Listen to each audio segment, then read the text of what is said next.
Bom dia, queridos irmãos. Estamos iniciando mais uma escola bíblica virtual. Estamos estudando o Evangelho de João com o seguinte tema: Jesus Cristo, a verdade que liberta. Hoje nós vamos entrar no nosso primeiro tópico da lição: Jesus exige uma decisão, baseado no capítulo 12, do verso 37 a 50. A incredulidade explicada. Então nós vimos que Jesus, no finalzinho da introdução ontem, ele falando da fé e da incredulidade. Hoje nós vamos ver a incredulidade explicada. A incredulidade, o que vem a ser isso? Apocalipse 21, verso 8, fala da consequência da incredulidade. Mas para entendermos a consequência, nós temos que ter noção do que é a incredulidade. A incredulidade não somente gera ou dá a luz ao pecado, mas o alimenta e o promove. Ou seja, a incredulidade é você não crer em Cristo Jesus ou em alguma verdade ou alguma primícia bíblica. E assim, quando você não crê, ela gera ou dá a luz ao pecado, ou alimenta e promove o próprio pecado, trazendo consequências. Que consequência? Eles receberão a consequência do seu ato, a segunda morte, a morte espiritual, e não entrarão no reino dos céus, como diz Apocalipse 21, verso 8. Quanto, porém, aos covardes, aos incrédulos, aos abomináveis, aos assassinos, aos impuros, aos feiticeiros, aos idólatras e a todos os mentirosos, a parte que lhes cabe será no lago que arde como fogo e enxofre, a saber, a segunda morte. Apocalipse 21, verso 8. Então, a incredulidade é o ato de você não crer na verdade bíblica, na verdade da palavra de Deus, na verdade que é Cristo Jesus. 4 razões para a incredulidade. João, ele faz uma lista ali de 4 razões porque as pessoas são incrédulas e porque os judeus, naquele determinado momento, na presença de Jesus, não criam nele. Primeiro, a dureza de coração ou insensibilidade espiritual. João capítulo 12, verso 37. João disse: e, embora tivesse feito tantos sinais na sua presença, não creram nele. João está falando que Jesus fez tantos sinais na presença dos judeus, na presença do povo, na presença das multidões que corriam atrás dele, mesmo assim não creram em Cristo Jesus. A expressão tantos sinais indica quantidade e grandiosidade. Através de seus milagres, Jesus revelou o seu poder sobre as pessoas, sobre a natureza e sobre o tempo e o espaço. Sobre as pessoas, mostra a cura de enfermidades, expulsando demônios. Sobre a natureza, acalmando tempestade. Sobre o tempo e espaço, Lázaro já havia morrido há 4 dias, e ele foi lá e ressuscitou Lázaro.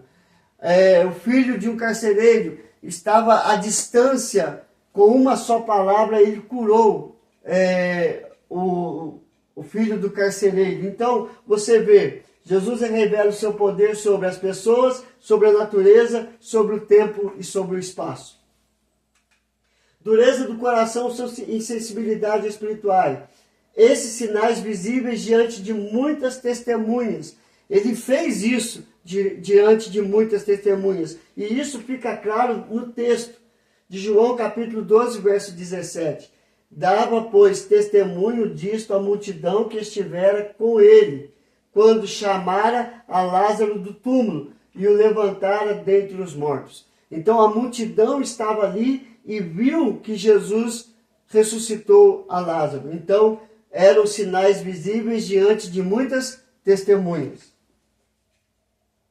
A reação do povo foi de descrédito, ou seja, não creram por causa do coração insensível e porque se tornaram incrédulos. Então, uma das razões, a dureza de coração ou insensibilidade espiritual. Segundo, para o cumprimento das Escrituras. João capítulo 12, verso 38 e Isaías 53, verso 1. A incredulidade das pessoas quanto à pregação do Evangelho é algo descrito nas Escrituras. Ou seja, em João capítulo 12, verso 38, por causa disso também a multidão lhe saiu ao encontro, pois ouviu que ele fizera este sinal. Então, a multidão, ouvindo que Jesus fez alguns milagres, saíam ao encontro de Jesus, pois estavam atrás de prodígios e milagres. Em Isaías 53, verso 1, quem creu em nossa pregação e a quem foi revelado o braço do Senhor? Ou seja, eles iam atrás de Jesus por causa dos sinais e por causa dos milagres, e não por causa do ensino a respeito que Jesus ministrava ao coração daquelas pessoas. Então, como podemos dizer, quem entendeu e aceitou o significado dos sinais realizados por Jesus? Ninguém, porque não creram. Quem creu na pessoa de Jesus como sendo Messias e Salvador enviado por Deus? Ninguém. Por quê? Porque eles queriam somente os prodígios e milagres, mas não creram em Cristo como o próprio Filho de Deus, porque não creram e nem aceitaram os sinais realizados por Jesus, e muito menos creram na pessoa de Jesus como o enviado por Deus. A incredulidade dos judeus quanto aos sinais feitos por Jesus foi uma profecia do Antigo Testamento que se cumpriu. Então, quando nós lemos ali Isaías 53, verso 1, nós vemos que ali estava falando a respeito disso. Quem creu na pregação de Jesus? Quem atendeu aos seus milagres? Terceiro, propósito soberano de Deus. A incredulidade se cumpriu por causa de um propósito soberano de Deus. João 12, versos 39 e 40. A incredulidade dos judeus fazia parte do plano de Deus. Por isso, não podiam crer, porque Isaías disse ainda. João capítulo 12, verso 39. Isaías é claro no texto citado no verso 40. Cegou-lhes os olhos e endureceu-lhes o coração, para que não vejam com os olhos, nem entendam com o coração, e se convertam e sejam por mim curados. Então você vê que a incredulidade de Deus faz parte do plano de Deus, e fica bem claro quando aqui no verso de 39 diz, por isso não podiam crer, porque Isaías disse ainda, no verso 40, cegou-lhes os olhos e endureceu-lhes o coração. Então foi por causa de um propósito de Deus, de cegar os olhos das pessoas, de endurecer o coração das pessoas para que não pudessem crer em Cristo Jesus. Então, a incredulidade é explicada por causa de um propósito soberano de Deus. Somente Deus pode moldar o coração do homem. Somente Deus pode amolecer o coração do homem, porque o coração do homem está nas mãos de Deus. E Ele faz o que bem entender com relação ao coração do homem. E por último, a incredulidade é uma causa da aprovação dos homens. João 12, versos 42 a 43. Muitos judeus e até mesmo algumas autoridades creram em Jesus, mas não assumiram sua fé por causa dos fariseus. Eles não professavam por medo de serem expulsos das sinagogas. Então isso fica bem claro em João capítulo 12, versos 42 e 43. Contudo, muitos dentre as próprias autoridades creram em Jesus, mas por causa dos fariseus não confessavam, para não serem expulsos da sinagoga, porque amaram mais a glória dos homens do que a glória de Deus. Então eles queriam ser reconhecidos pelos homens e esqueceram de ser reconhecidos por Deus. É melhor ser reconhecido por Deus do que ser reconhecido pelos homens. Quando procuramos a aprovação dos homens, vivemos uma fé disfarçada. Esse tipo de fé conveniente ao homem não é genuína. A fé genuína é retratada no texto de Romanos capítulo 10, verso 9 a 10. Se com a tua boca confessares Jesus como Senhor e em teu coração creres que Deus o ressuscitou dentre os mortos, serás salvo. Porque com o coração se crê para a justiça e com a boca se confessa a respeito da salvação. Isso é a fé genuína.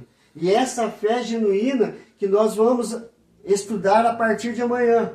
Então, hoje nós vemos sobre a incredulidade. Ou seja, a incredulidade é algo que acontece no coração do homem quando ele não crê em Cristo Jesus como uma verdade divina, como Filho de Deus. E temos 4 razões para a incredulidade: dureza de coração, cumprimento das Escrituras, propósito soberano de Deus e aprovação dos homens. Então eu convido a você amanhã a aprender um pouco mais sobre o que é fé genuína. Que Deus te abençoe e te fortaleça dia após dia. Vamos orar? Senhor, graças te damos, porque o Senhor abre o nosso entendimento.